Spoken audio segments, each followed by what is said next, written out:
Alright, I've got this corner set up by cutting up that old paper towel box. Dash Manufacturing products. Anyway, I think that is just honking right there, and you'll be seeing it from this side.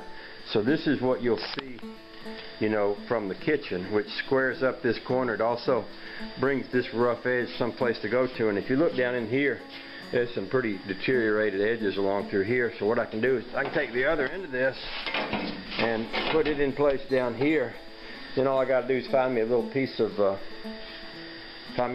metal that I can run along this lip between those 2 points.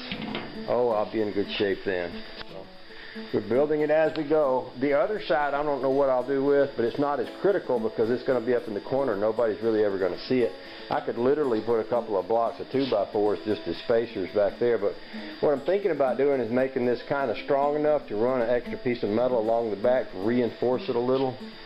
Because when I put that aluminum splash plate I was talking about up here, I may wind up trimming this down a little bit so that I can get it to sit down in there so that my cutting board will sit right flat on top of that. Oh yeah? And I'd kind of like to reinforce this and reinforce that, and of course that'll leave me something back here to kind of tie that to too, maybe. I hadn't got that far yet. I'll figure that out as I go. Right now, if I can get these 2 corners in and get this side looking good, that's a pretty huge thing, and we'll go from there. I decided to go ahead and light my heater. I was thinking, well, it's not really cold enough to need it today, but you know when your nose starts getting cold, it's cold enough.